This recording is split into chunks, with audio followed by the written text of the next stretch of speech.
madaxweynuhuna wuxuu ahaa odaygii dib hogaaminayay jabhadii SNM waqtiga badan waxaanu isleenahay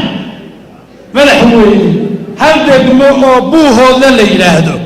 yaa maanta u baahan in intervention lagu sameeyo intii kale ee Soomaaliland waa midaysanta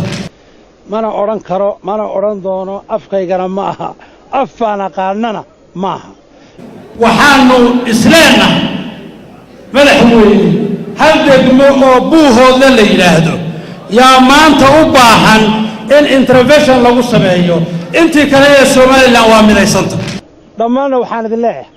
wixii dhagihiina dadkii iyo maqalkiina indhihiina ay aragtay mana ihi mana qabo waxaanu isleenahay madaxweyne hal degmo oo buuhoodla la yiraahdo yaa maanta u baahan in intervention lagu sameeyo intii kale ee Soomaaliland waa midaysanta awowgay baa xuduudka Soomaaliland sameeyay iyo Soomaaliya u dhaxaysa awowgay kala ka shaqeeyay aad iyo aad baan u mahadinayaa yaa war xumo tashiil bulshada dhexdeeda inoo kala dhexgeli wassalaamu calaykum